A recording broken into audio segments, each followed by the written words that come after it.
Hey, what's up, y'all, and welcome back to another episode on the Matt LaStalia Show. If you are listening, I'm sure that you can already tell, and if you're watching, you most certainly can tell, that we are not in our normal studio because the normal studio no longer exists. I guess technically, probably right now it still does, but I am in a hotel room right now, and we are in Wiesbaden, Germany. And so this is where we've been for the last week, which is really exciting stuff. We've gotten an opportunity to go out and experience some German culture, and more on that later. But I wanted to, I still wanted to give you guys something because I know it's been kind of hit or miss lately. So I wanted to make sure that I was coming out with something, and so this probably won't be as long or as glorious as some of the other ones, but I did want to say hello and drop in, give you a little bit of what's been on my mind. And so the interesting thing here is as we've been going out and going out into the different towns and experiencing the different culture, simultaneously the Olympics have been going on, as I'm sure many of you are well aware. And there is a really interesting story that falls in line directly with what we handle, which if you are following the Olympics, then I'm sure you are well aware. There is a young girl whose name is Simone Biles, I believe. I believe that's correct. And so, and she is a phenomenal gymnast in many different categories, apparently. And she's tried and performed maneuvers and gymnastic feats that are so difficult that they were like, I don't know if they weren't even conceived by others, but they weren't ever really attempted or successfully pulled off if they were. And she's just has the history of crushing it, which is really cool. And it's brought a lot of pride, and there's this sense of like, well, she's a young girl and she's black, and so like there's all of this kind of like breaking of boundaries, like this is really incredible. Look at what you can do, and it's a beautiful thing. Just a side note, there was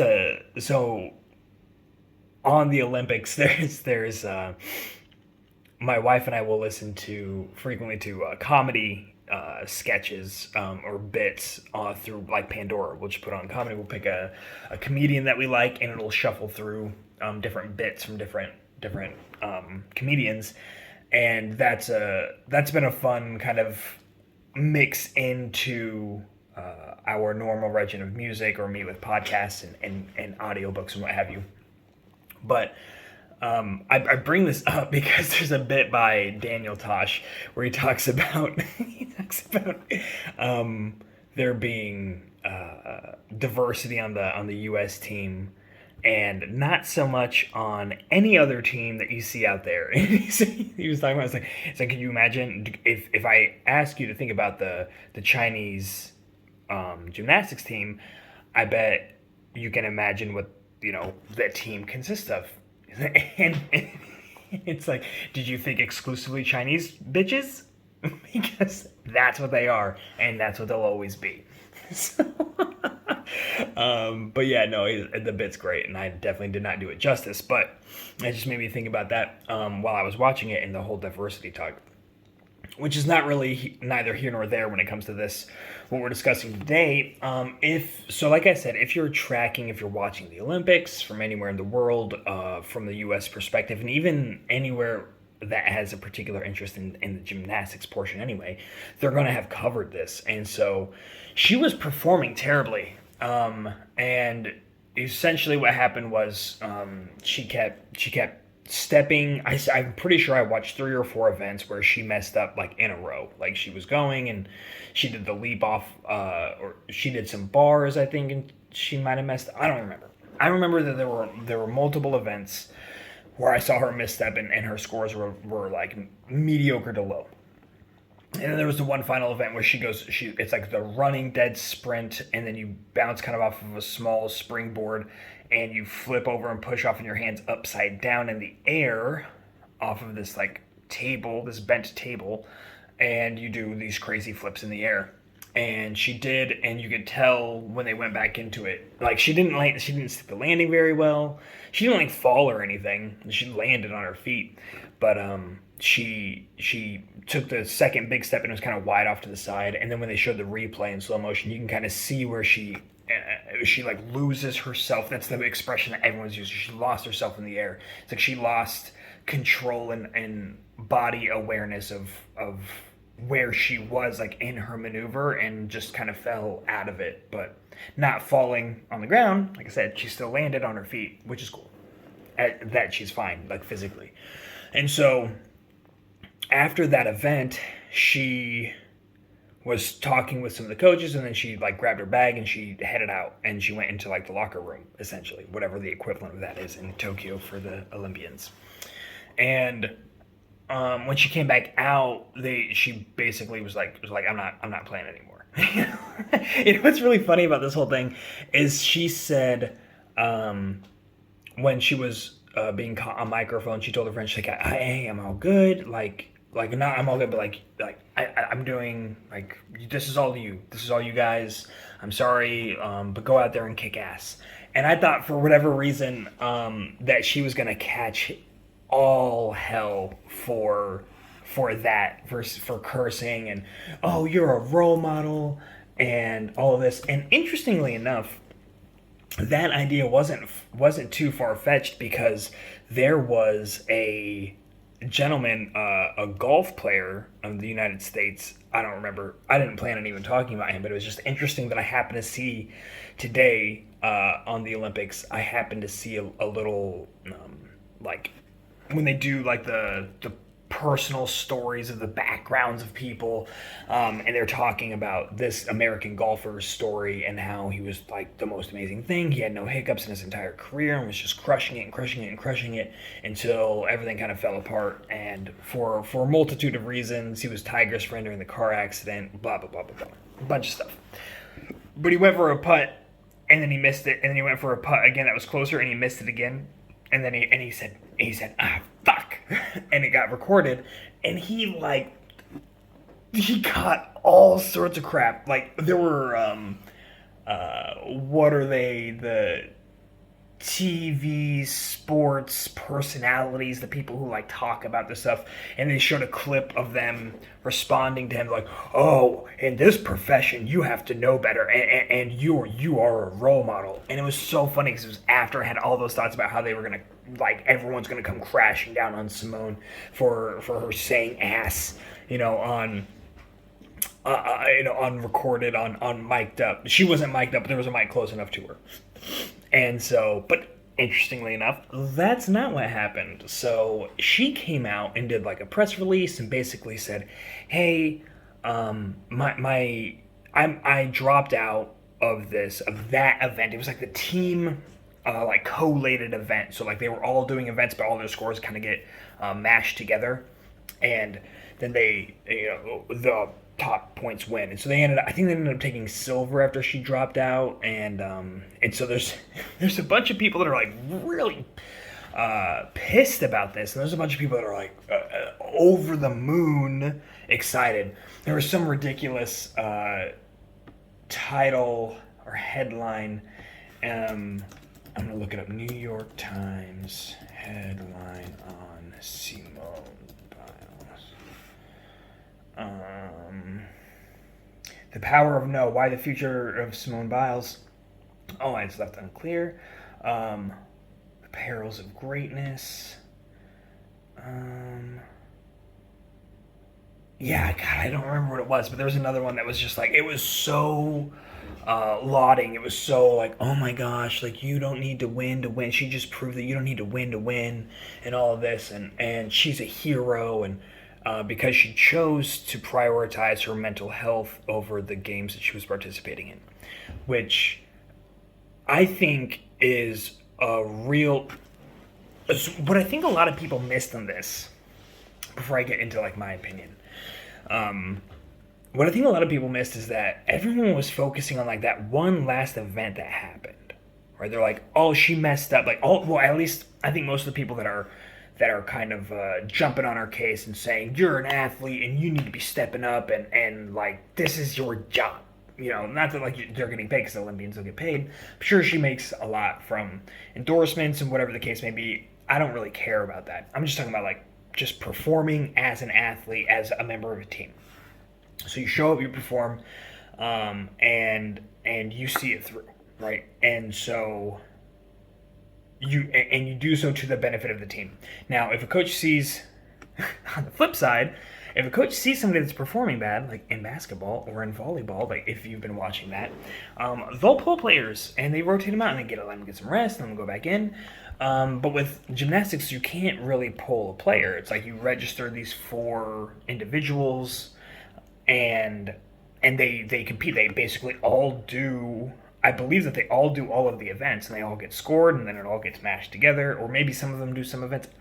Again, semantics at this point. What I think is that she is neither a hero nor a villain. I think that she's mature in the sense that she recognized that her performance wasn't just a one-time off thing in this one event.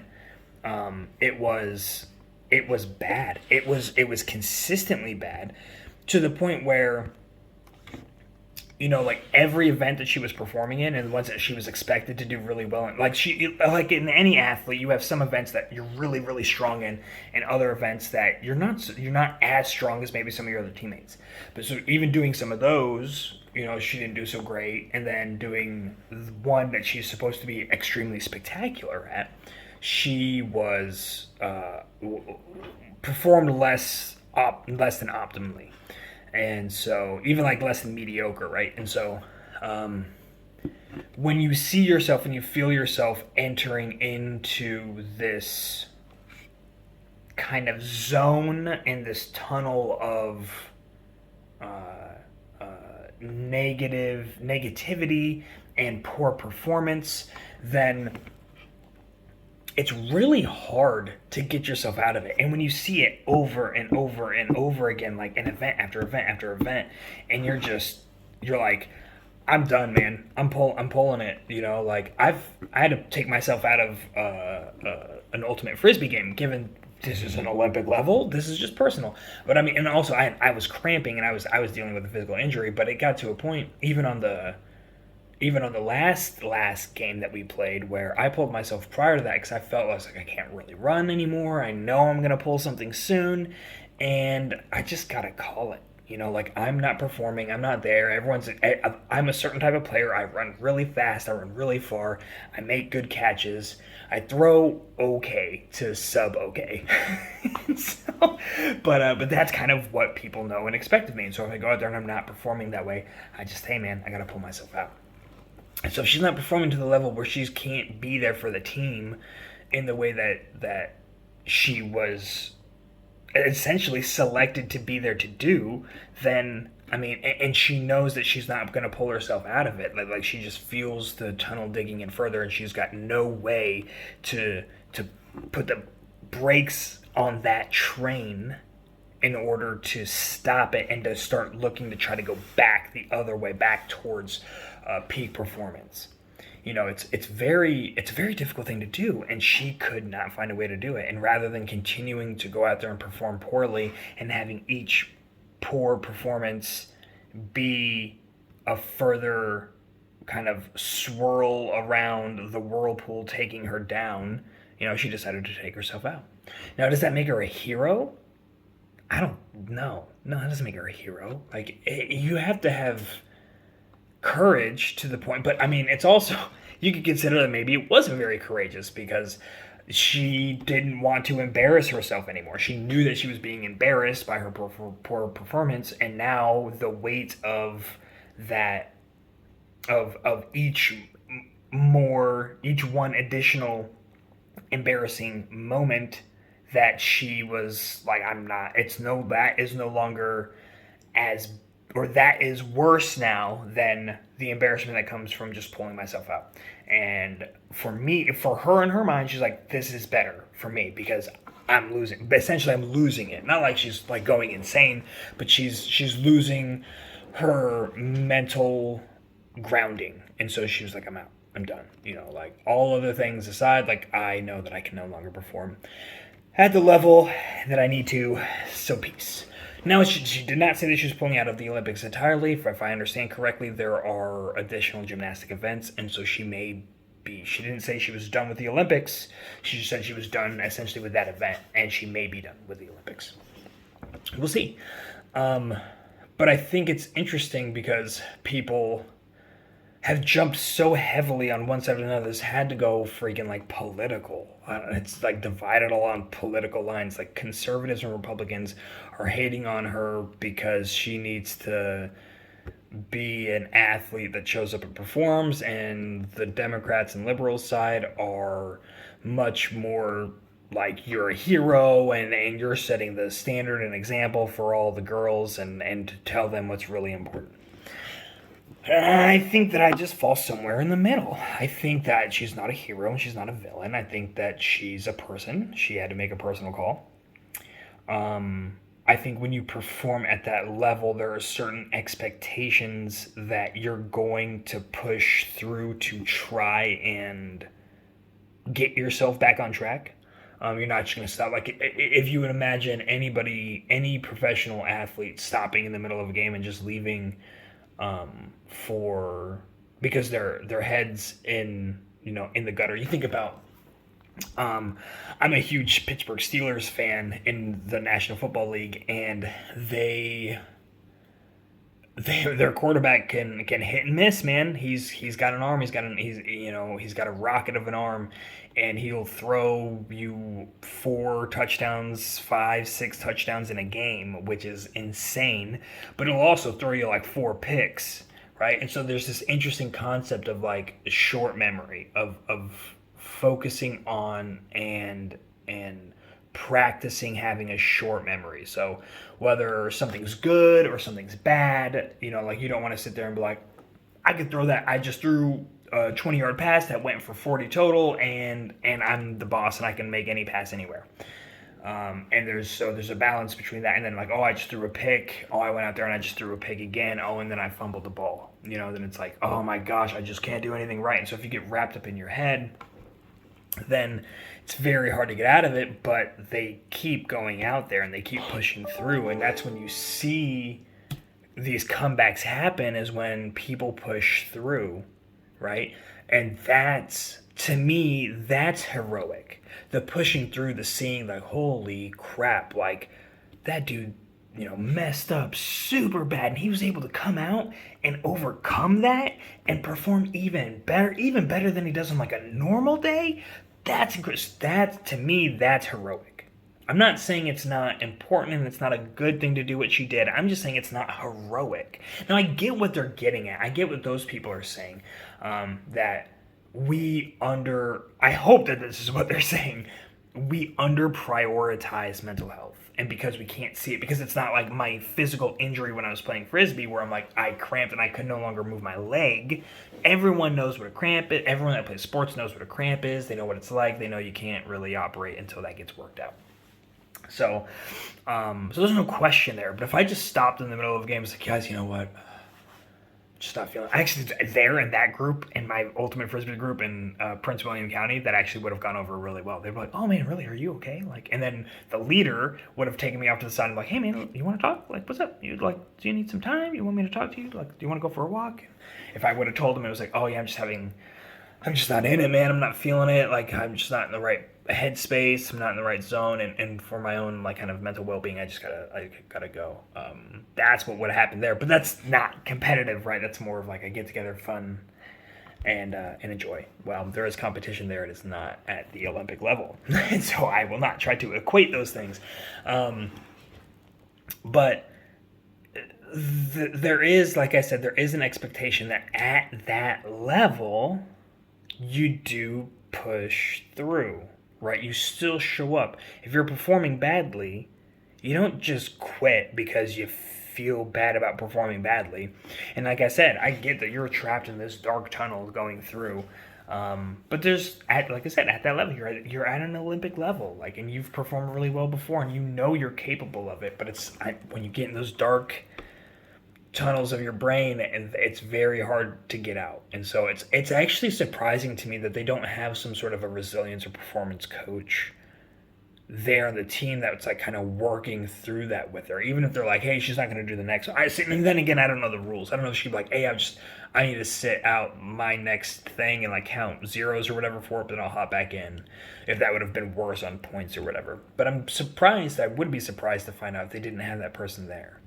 That is because they have sports like health coaches that work on that, like on breathing and on visualizations and stuff like that. On top of the actual like physical therapy, they have like almost mental therapy coaches that are specifically sports related to optimize your performance physically by ensuring that you are mentally ready.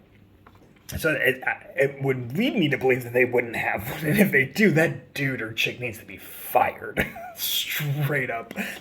That's the underlining story that nobody's thinking of. But there's another interesting story that nobody will talk about because this is much more what you expect to see out of almost an identical situation, right? So I was watching archery because I love archery. And so I'm there and I'm watching, and I was like really pumped up because there's this 35-year-old American who's crushing it. Just out there, was doing great. And so they're shooting recurve bows, which is what I love to shoot. And they're doing it from 70 meters away, which is really far. It's farther than I've ever shot an actual. I've shot further than that. I've shot further than that, but I have not ever aimed at a target, essentially, or anything specific when going that far. It'd be like, we're at a farm. I'm going to shoot at like that hay thing over there. That's it. So I'm intrigued about the possibility of trying and like going and playing around with that. But yeah, so it's but it was really cool because he was like 2 years older than me, and I was really pumped because I'm like, and then there was like this 54-year-old Polish dude who was out there crushing it. He ended up losing his match, but he performed really well. And so I was just pumped. I was like, dude, I'm totally gonna shoot my freaking heart out once we get our move underway and we're on our land and we bust out the bows and that stuff's going down. No way am I gonna get to the Olympic level, but I will try my hardest to be super accurate at 70 meters away. That is my goal now. So I got to work out the smart aspect of that goal to see it through. But this guy from Indonesia was competing against the American. The Indonesian gentleman's name is, I'm going to mess this all up. So all of you folks that are in Indonesia that watch the show, and I know that you're out there, I do apologize, and I am happy to receive your input on how to actually say this. Riau Ega Salzabilla, something like that. Here. Yeah, no, I'm not going to show you because there's other stuff on the screen too that you don't need to see. So, but yeah, this guy's competing against the American, and the American had just won against where is he from? I don't remember. It doesn't matter. So Chile. There was a guy in Chile that he had just beaten. Now it was crazy too because there was like no break. He was like competing against him, and then whoop, they just popped another guy. Like, all right, now you're competing against this guy, and so that guy hops in, and it's this guy that I'm talking about that hops in is the Indonesian guy Riau Salzabilla, and they go in their first heat, their first set of matches. Essentially the way that it works, like I said, you have your recurve bow 70 meters away, and you have 20 seconds from the time when it's like click your turn. You have 20 seconds to release your arrow, and you have 3 arrows total, and you go back and forth. So it's like I go, you go, I go, you go, I go, you go. If that's 3, if I did that right, and then the totals from those total point scores will go to be like who won that kind of set of matches. And then it goes to the next one. So then it's like the first to 5 wins of those sets of 3 is the winner. Or first to 6, I think. First to 6. And so, I don't know. The American ended up, I won't even say it. So not yet. I'll tell you who won in a second, because it was a really really close call, and you did not think it was going to be. Which brings me to my point. So the first set of three, the Indonesian Ryu go shoots, boom, 10. And then the American goes, boom, 10. 10 is a perfect score. 10 is the bullseye. And then it circles out. So 10, and if you're only listening, I'm putting my hand in a circle like that's small. 10, and then 9, and then 8, and then the circles get bigger as you can imagine in an archery target, right?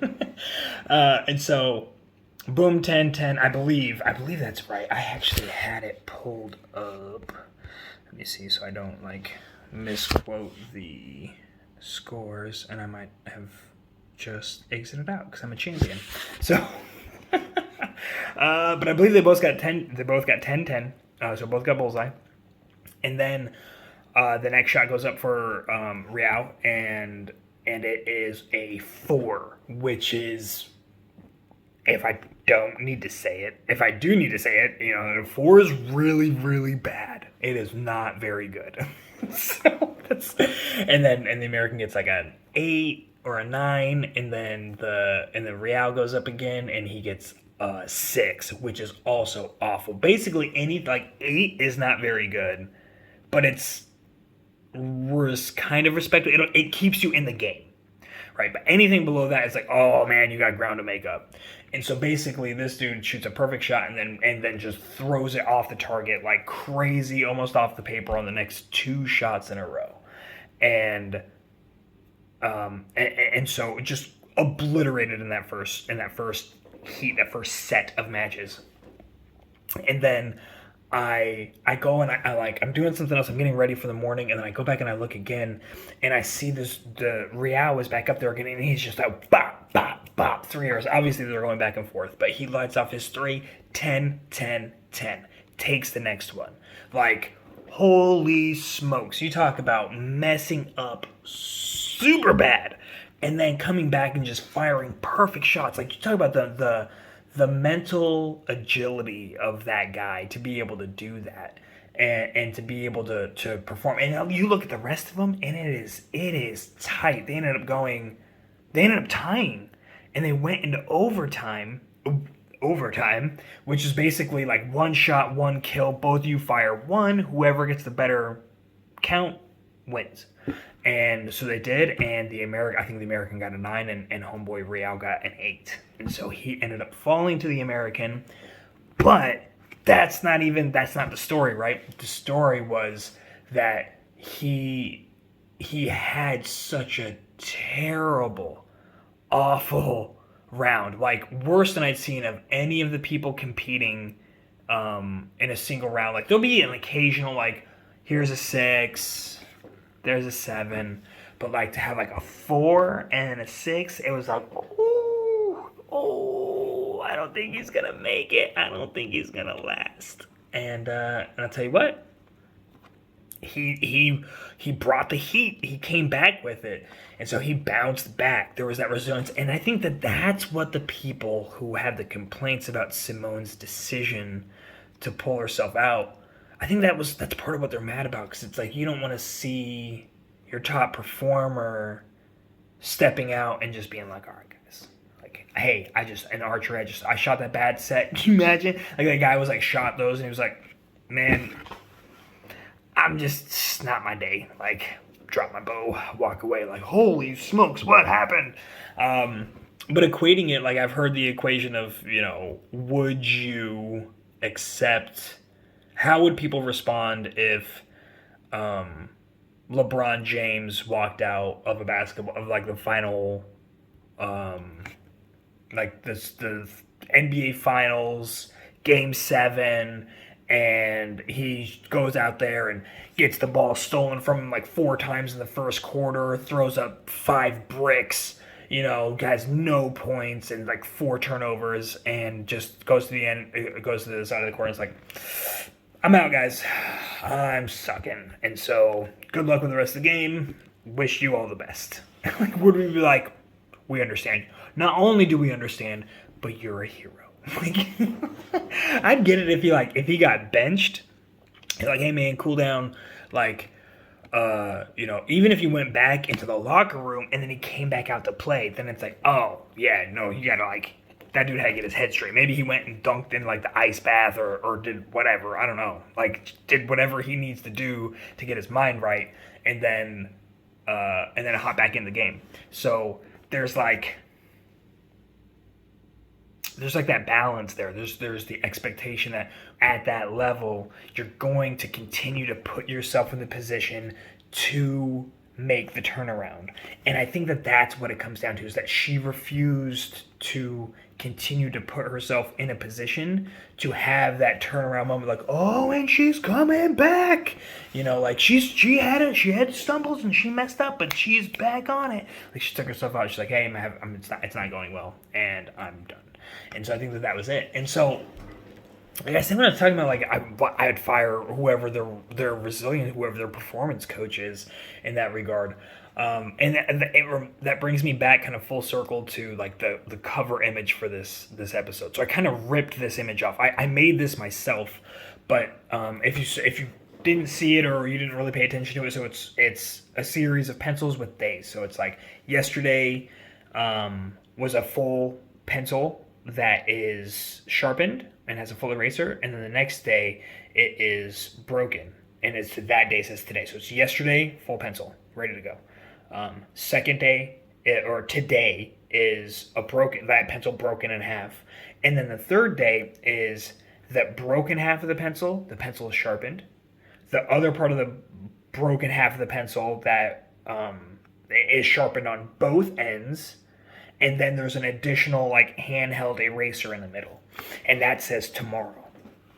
And all of that being kind of leading to all of this that we're talking about, kind of symbolizing what we're talking about now. Like the one that I saw just had the full pencil, the broken pencil, and then that pencil sharpened.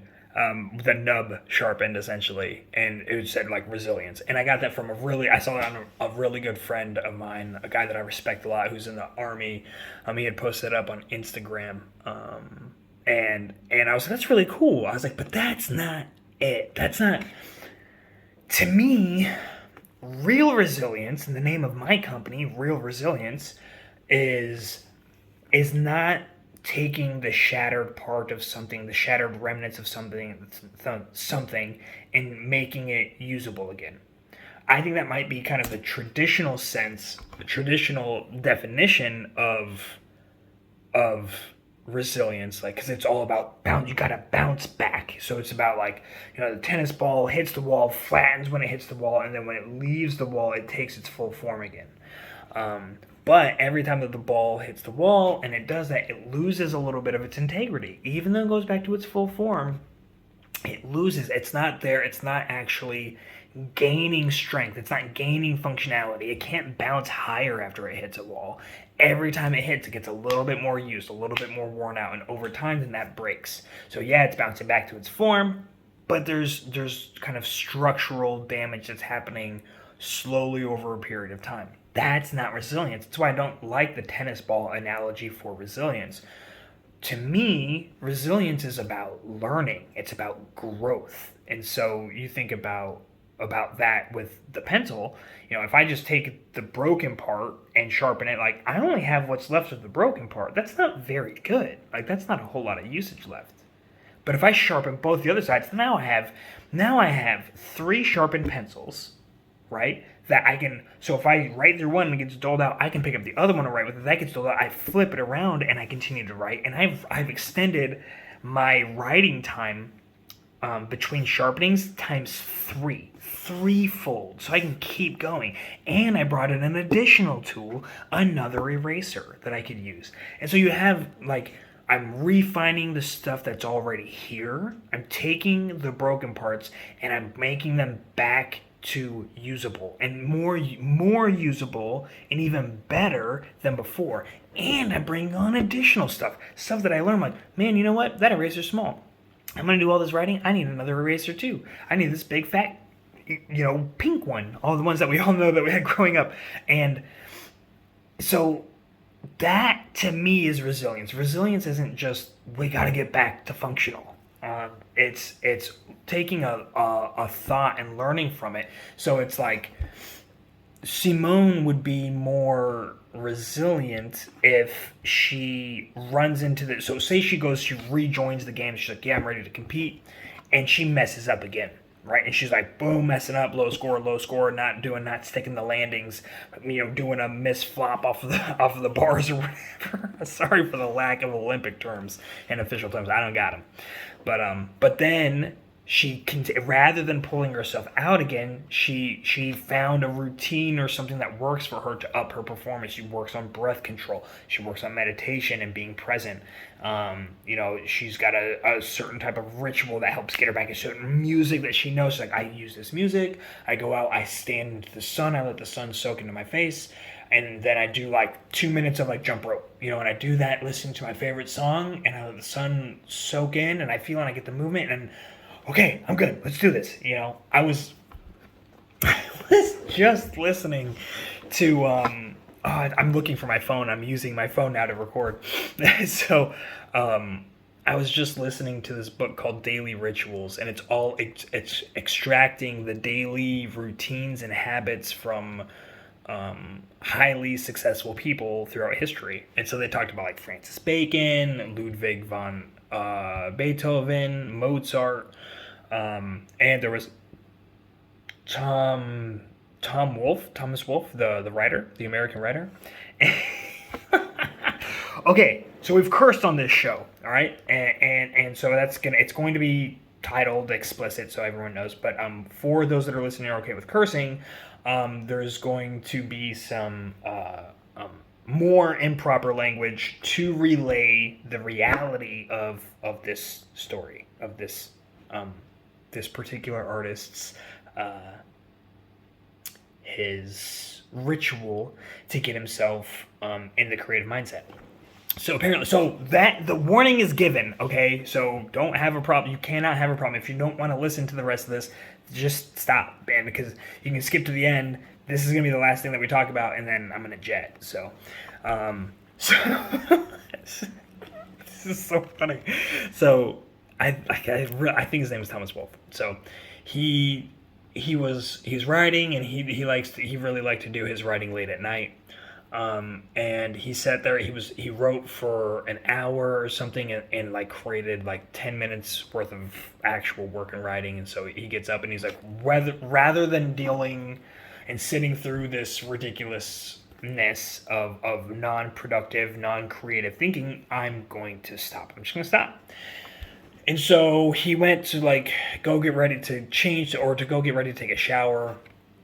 Took off his clothes, went to the window, and like stood over there kind of looking at his window for a bit, and then went to the shower. And when he went to the shower, then he realized that he had this like stroke of inspiration, right? He had this feeling that it wasn't even like he had an idea. He was just like re-energized, and he was ready to get back after it again.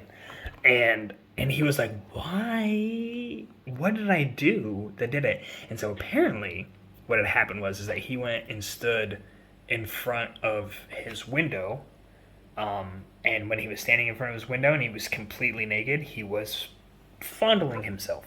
But he wasn't doing it in an erotic way. He wasn't like pleasuring himself. He was just... He said it was a habit that he had formed when he was a little kid, and he would just... kind of just explore his body. And while he was there, that created some sort of a opening in his mind to allow for creativity, and that's why he ended up like writing his second great book. He had already written his first really good one, and he had not written the second one that everyone loves, which I don't remember what they are, because I've never read them.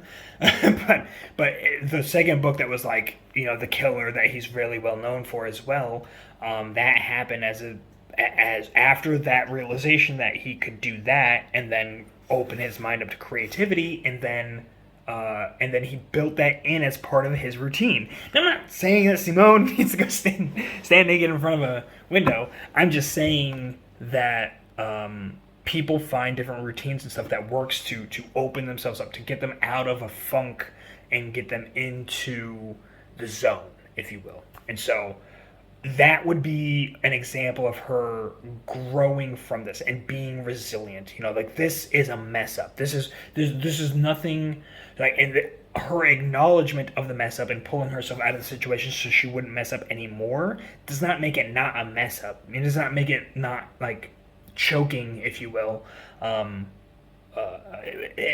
It's still a mature move, I believe. I still believe it's a mature move to be like, hey, listen, given the type of event that it is, because you can't perfectly equate it to basketball or anything, given the type of event that it is, I kind of got it. I kind of understood where she was coming from. But at the same time, you don't give yourself... I don't like that she didn't give herself the opportunity to get out of it in that event. Like, go out there, keep performing, and you don't know. Like, all you need is that one good one that you don't even know. Like, the muscle memory kicked in just right, and you landed it, and you hit it, and then you're like, oh, that is still possible. Like, okay. That alone might have just been able to break her out of it, but she didn't give herself that opportunity. That's what I don't like. I do respect her decision. I think that it was, she did what she thought was right for her. I just don't like that she didn't give herself the opportunity to get out of the funk through performance. So that's cool. It's cool, and it is what it is. Hopefully she finds a routine. Hopefully she gains a little bit more resilience from this. And next time if she has kind of a breakdown, even if it's not Olympic, even if she never does gymnastics again, which I think she's young enough to keep doing it, but even if she doesn't do it again and she finds that thing to help her get through the performance in her professional life, I hope that she finds that too, rather than kind of getting caught up in that moment and just saying, I'm not going to play anymore. So that is pretty much it, guys. I really do appreciate you coming by, and I apologize for probably the not greatest audio and the not greatest video. But I will say that, like, this is the phone that I took the picture with. If you guys follow me on social media, if you just look up Matt Lastalia, MJ Lastalia, M Lastalia, Matt Lastalia on any of the socials, Twitter, Instagram, and Facebook are where I'm at primarily. So if you go there, you can see the pictures I took of the moon with this phone, and they're incredible. It's literally the reason that I got this phone is because I saw pictures that were taken of the moon at nighttime with the phone, and it was phenomenal. And I was like, I want a phone. This is what we do. We hang out. We do this virtually, so I need a phone that can support that. And so here we are. This on the phone while traveling, still being able to bring you guys content. So I love you. I appreciate you. Thank you so much for coming, and I look forward to seeing you guys again here. Maybe next week, maybe not, because we're going to be busy. But I will at least post something up to let you know as the time comes up. But until then, have a great rest of your week and weekend. And I hope that you're able to get out there and still enjoy a lot of the nice weather. And go experience some new things. Go out there and push yourself. It's summertime. Go step up and try something new. And I hope that you do that, and then we can come back here next week and we can talk about whatever it is that we're going to talk about then.